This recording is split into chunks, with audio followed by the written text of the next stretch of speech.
तो प्यारे बच्चों, आपका स्वागत है डास्क लिब्रो पर। अभी हमने नई सीरीज चालू की है डीएनए ब्लॉक, जिसके एनसीईआरटी सॉल्यूशंस हम कर रहे हैं। तो इसका पहला ही क्वेश्चन है, निम्नलिखित के इलेक्ट्रॉनिक विन्यास लिखिए। देखो, इलेक्ट्रॉनिक विन्यास लिखने में है ना बच्चों को दिक्कत आती है। तो इलेक्ट्रॉनिक विन्यास लिखने के लिए आपको 2 या 3-4 चीज़ें ध्यान में रखनी है। जैसे एक हुंड का नियम है, ठीक है, पाउली का नियम है, N+L है, ठीक है, पाउली का अपवर्जन सिद्धांत हो गया। तो बहुत सारे ऐसे नियम हैं जो इलेक्ट्रॉनिक विन्यास के लिए काम करते हैं या इलेक्ट्रॉनिक विन्यास को लिखने में हमें मदद करते हैं। अब इलेक्ट्रॉनिक विन्यास मोटे मोटे शब्दों में क्या है? इलेक्ट्रॉनिक विन्यास केवल और केवल एड्रेस है कि कहाँ कहाँ पर इलेक्ट्रॉन्स प्लेस्ड हैं किसी भी एटम के अंदर और किन किन एनर्जी लेवल्स में वह चक्कर लगा रहे हैं। ये केवल और केवल इतना बताता है कि किस एनर्जी लेवल के अंदर चक्कर लगा रहे हैं। तो जब भी अब ऐसे बच्चे जिनको इलेक्ट्रॉनिक विन्यास लिखना ही नहीं आता तो क्या करें?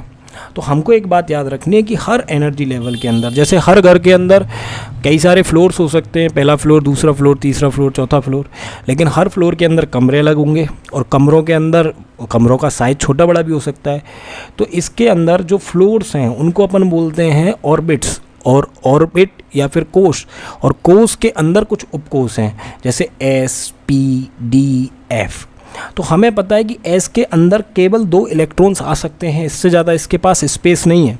ऐसे P के अंदर 6 इलेक्ट्रॉन्स आ सकते हैं, D के अंदर 10 एंड F के अंदर 14, ठीक है ना।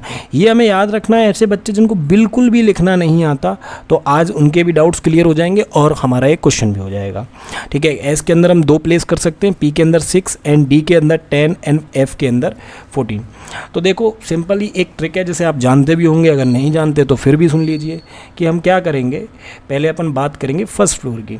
तो फर्स्ट फ्लोर के अंदर S रूम, सेकंड फ्लोर के अंदर 2 रूम है S and P, third floor के अंदर 3 रूम है S, P and 3D, and 4 के अंदर है 4S, 4P and 4D and 4F। इसी प्रकार 5S, 5P, 5D and 5F, and इसी प्रकार 6S, 6P, 6D, 6F, ठीक है। ऐसे ही 7S, 7P, 7D, 7F।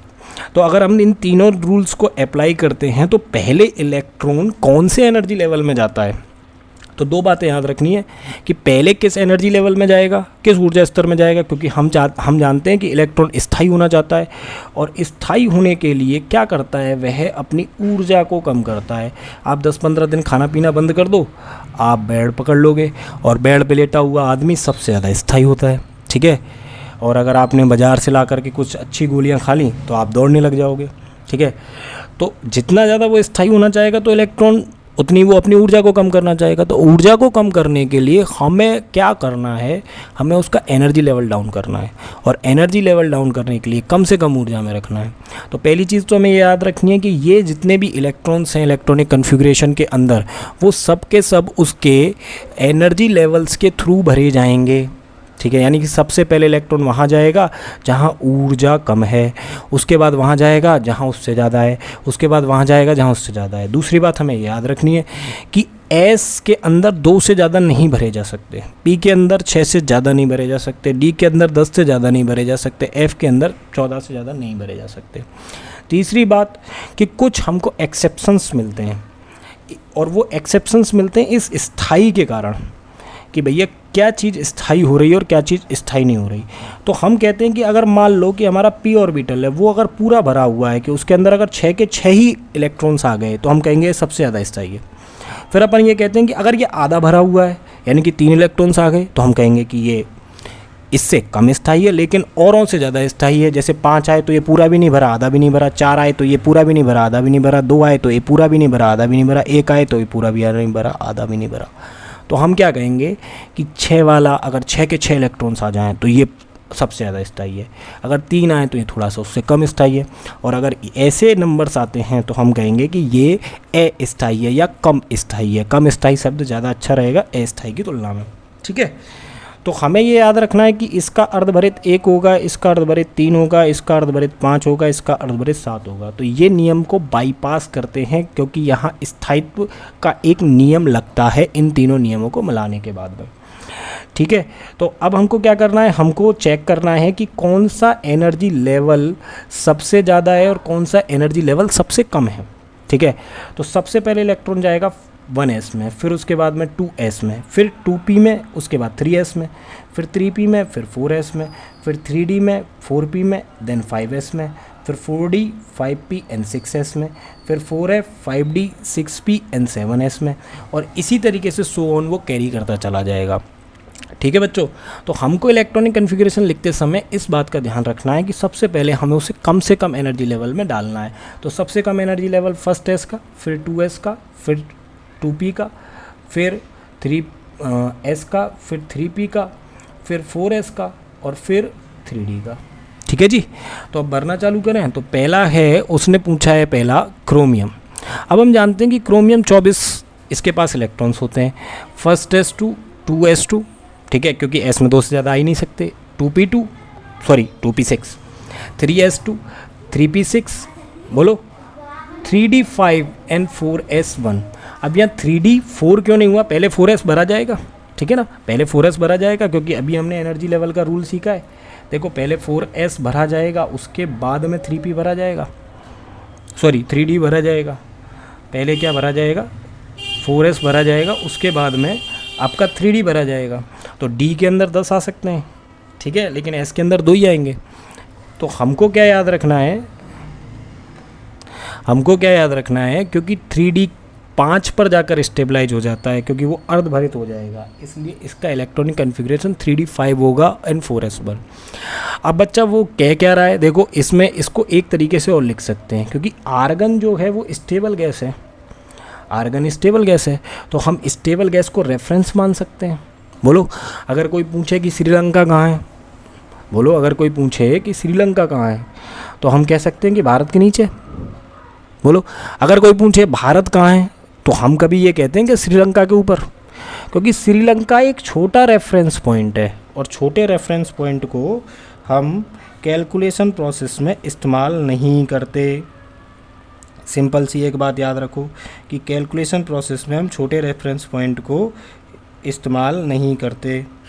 तो ये चीज़ हमें अपने दिमाग में नोटेड डाउन रखनी है कि हम छोटे रेफरेंस पॉइंट्स को इस्तेमाल नहीं करेंगे, हम अक्रिय गैसेस को इस्तेमाल करेंगे। अब देखो आर्गन क्या है, आर्गन का इलेक्ट्रॉनिक कन्फिग्रेशन है first s2, 2s2, 2p6, 3s2, 3p6, 18 electrons हैं, और मैंने इनको अरेंज कर दिया इनके एनर्जी लेवल्स के थ्रू, और अधिकतम जितने इलेक्ट्रॉन्स आ सकते हैं आ गए इसमें। तो यहाँ देखो, यहाँ क्या सेम इलेक्ट्रॉनिक कन्फिग्रेशन नहीं दिख रहा, दिख रहा है, तो क्या मैं इसको ऐसे नहीं लिख सकता क्रोमियम को आर्गन 3d5 एंड 4s1? बोलो लिख सकता हूँ। जब मैं लिख सकता हूँ, ऐसे ही मेरे पास एक और रेफरेंस पॉइंट है जिसका नाम है जीनोन 54। क्या है भैया, जीनोन 54। जीनोन भी अक्रिय गैस है, नॉन रिएक्टिव गैस है, तो इसका हो गया first s2, 2s2, 2p6, 3s2, 3p6, 3d10, 4s2, 4p6, 4d10, 5s2 and 5p6। बोलो तो अगर हमको ऐसा दिखे कि 5p6 तक इलेक्ट्रॉन जा रहे हैं, तो मैं वहाँ इतना बड़ा लिखने की क्या ज़रूरत है, जमीला है, सीधा जीनोन लिखो और काम चलाओ। अब वो हमसे ये नहीं पूछ रहा कि आप क्रोमियम का इलेक्ट्रॉनिक कन्फिग्रेशन लिखो, वो हमसे कह रहा है क्रोमियम 3+ का लिखो। सॉरी, तो अब तो यहाँ 3+ का क्या लोचा है, 3+ का मतलब है कि वह अपने 3 इलेक्ट्रॉन त्याग देगा। जैसे हम जानते हैं कि सोडियम के पास 11 इलेक्ट्रॉन होते हैं, लेकिन सोडियम स्टेबल होने के लिए 2, 8, 1, लेकिन सोडियम स्टेबल होने के लिए, अपना अष्टक प्राप्त करने के लिए, ऑक्टेट बनाने के लिए, भाई तो हमको उसमें 8 इलेक्ट्रॉन आ जाएं, इसलिए अपना 1 इलेक्ट्रॉन त्याग देता है। जब ये अपना 1 इलेक्ट्रॉन त्यागेगा तो सोडियम के ऊपर चार्ज आ जाता है प्लस। तो प्लस यहाँ क्या इंडिकेट करता है, प्लस की जो ऑक्सीकरण अवस्था है वह यहाँ यह बता रही है कि कितने इलेक्ट्रॉन यहाँ से निकल गए हैं। ठीक है जी, तो पहली बात तो ये क्लियर हुई कि यहाँ से कितने इलेक्ट्रॉन निकले। दूसरी बात कि वो इलेक्ट्रॉन निकलेंगे कहाँ से, तो हमें ये बात याद रखनी है कि इलेक्ट्रॉन हमेशा बाह्यतम कोश से पहले निकलेंगे। तो यहाँ बाह्यतम कोश कौन सा बन रहा है, यहाँ बाह्यतम कोश बन रहा है ये वाला। बोलो यहाँ कितने कोश हैं, यहाँ 4 कोश हैं। 4 कोश में सबसे बाह्यतम कोश है, मोस्ट आउटर मोस्ट ऑर्बिट है, तो सबसे पहले इलेक्ट्रॉन यहाँ से जाएगा, उसके बाद में इन कोशिश से जाएगा। और ये वाला जो कन्फिग्रेशन ये स्टेबल है, तो 3 इलेक्ट्रॉन कहाँ से जाएंगे, एक तो S से जाएगा, और 2 हमारे 3D से जाएंगे। तो 3+ का लिखने में क्या दिक्कत आई? लो साहब लिख दिया हमने आर्गन 3D3, या फिर आर्गन को आप खोल के लिख लो, first S2 2S2 2p6 3S2 3p6 and 3D3। इसके बाद में दूसरा उसने पूछा है प्रोमिथियम। प्रोमिथियम के बारे में बताओ। प्रोमिथियम एफ ब्लॉक का एलिमेंट है, आप पढ़ चुके हो, 61 नंबर पर आता है। तो या तो आप सीधा जीनोन का रेफरेंस पॉइंट इस्तेमाल करो क्योंकि जीनोन का 54 है। अब 5p के बाद के जितनी भी अपने पास सीरीज है वहाँ से लिख दो। भाई देखो यहाँ 5p तक तो भर गए, ठीक है। अब इसके बाद में बचा 6s2 और हमारे पास बचा 4f। तो 61 54 यानी 7 इलेक्ट्रॉन बचे, तो 2 यहाँ आ जाएंगे, बाकी बचे कुछ जो हमारे 5 इलेक्ट्रॉन्स होंगे वो यहाँ आ जाएंगे। तो देखो भाई क्या होगा इसका 4f5 एंड 6s2, ठीक है जी। अब उसने हमसे क्या कहा है कि प्रोमेथियम 3+ का बताओ। लो साहब बता देते हैं, 2 इलेक्ट्रॉन बाह्यतम कोष में से निकाल दो, एक इलेक्ट्रॉन अंतिम कोष में से निकल गया। तो भाई क्या इलेक्ट्रॉनिक कन्फिग्रेशन बना? 5f4 आंसर हुआ। क्यों इसमें टेंशन लेने की क्या बात है। इसी तरीके से देखो तीसरा है, वो पूछ रहा है कॉपर का। हम जानते हैं कॉपर 29 होता है, तो आर्गन 3d10 एंड 4s1, ठीक है। तो वो पूछ क्या रहा है कॉपर प्लस, 1 इलेक्ट्रॉन 4s से निकाल लो। लो साहब इसका बन गया आर्गन 3d10, ठीक है। इसके बाद में नेक्स्ट पर जाते हैं। नेक्स्ट में पूछ रहा है कोबाल्ट का बताओ। तो हम जानते हैं कि कोबाल्ट 27वें नंबर पे आता है, डी ब्लॉक का एलिमेंट है, आर्गन, ठीक है। और ये हो गया हमारा 3d7 एंड 4s2। अगर आप चाहो तो इसको लंबा लिख सकते हो, first s2 2s2 2p6 3s2 3p6 3d7 and 4s2। बोलो क्या दिक्कत है। अब यहाँ 3d7 4s2 मैंने इसको आर्गन को रेफरेंस पॉइंट मान के कर दिया है। अब वो क्या कह रहा है कि कोबाल्ट हमारा 2 इलेक्ट्रॉन त्याग रहा है, यानी 2+ बना रहा है वो। लो साहब जब ये 2+ बना रहा है तो क्या करेंगे, सबसे पहले हम जानते हैं कि आउटर मोस्ट से 2 इलेक्ट्रॉन चले जाएंगे। तो इसका इलेक्ट्रॉनिक कन्फिग्रेशन हो गया 3d7। इसके बाद में 5वां आता है हमारा सेरियम। अब जो सेरियम है, सॉरी सीरियम जो है वो हमारा एफ ब्लॉक का एलिमेंट है और 4f सीरीज का लेंथेनाइड एलिमेंट है, लेंथेनाइड श्रेणी का, ठीक है। कौन से नंबर पर आता है? 58। तो 58 के लिए जो रेफरेंस पॉइंट बनता है वो बनता है जीनोन, ठीक है। और जीनोन बनने के बाद में इसका जो इलेक्ट्रॉनिक कन्फिग्रेशन है वो होगा 4f1 5d1 एंड 6s2। अगर आप चाहो तो इसको पूरा लिख सकते हो। कैसे लिखोगे पूरा? First s2 2s2 2p6 3s2 3p6 3d10 4s2 4p6 4d10 5s2 5p6, ठीक है, 5d1 4f1 एंड 6s2, ठीक है। तो हम क्या करेंगे, क्या पूछ रहा है वो हमसे पूछ रहा है सीरियम 4+ का बताओ, यानी 4 इलेक्ट्रॉन निकाल दो। तो 2 इलेक्ट्रॉन यहाँ से गए, 1 इलेक्ट्रॉन यहाँ से गया, 1 इलेक्ट्रॉन यहाँ से गया। तो इसका इलेक्ट्रॉनिक कन्फिग्रेशन क्या हो गया? First s2 2s2 2p6 3s2 3p6 3d10 4s2 4p6 4d10 5s2 5p6, और ये जीनोन जैसा इसने बना लिया। बोलो भाई आगे चले। आगे हमारे 3 और बच रहे हैं। तो हमारे पास 6वें नंबर पर दे रखा है लुटीशियम। लुटीशियम लास्ट एलिमेंट होता है 4f ब्लॉक का, 4f का, और ये 71 नंबर पर आता है। तो इसका इलेक्ट्रॉनिक कन्फिग्रेशन हम जानते हैं, xenon and 4f14 5d1 and 6s2, ठीक है जी। हो गए 71।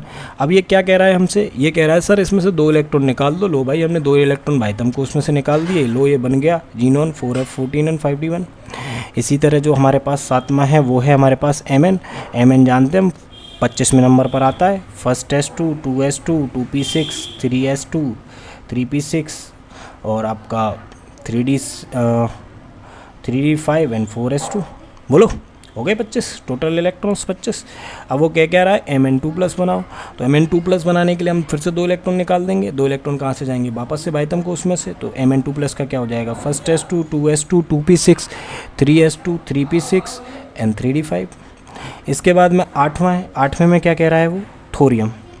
थोरियम एफ ब्लॉक का एलिमेंट है और एफ ब्लॉक के एलिमेंट में भी ये आपका 5f सीरीज में जाता है और थोरियम का नंबर है 90। तो इसके लिए जो अपन थोरियम के लिए रेफरेंस पॉइंट इस्तेमाल करते हैं वो करते हैं Rn, ठीक है ना। ये भी अक्रिय गैस है, तो इसका Rn इसका जो इलेक्ट्रॉनिक कन्फिग्रेशन होता है वो होता है first s2 2s2 2p6 3s2 3p6 3d10 4s2 4p6 4d10 4f14 5s2 5p6 5d10 6s2 6p6। ठीक है, तो अब वो क्या कह रहा है हमसे, क्या नंबर हो जाएगा इसका 86। वो कह रहा है हमसे कि थोरियम का हम जानते हैं, इसका होता है हमारा Rn 6d2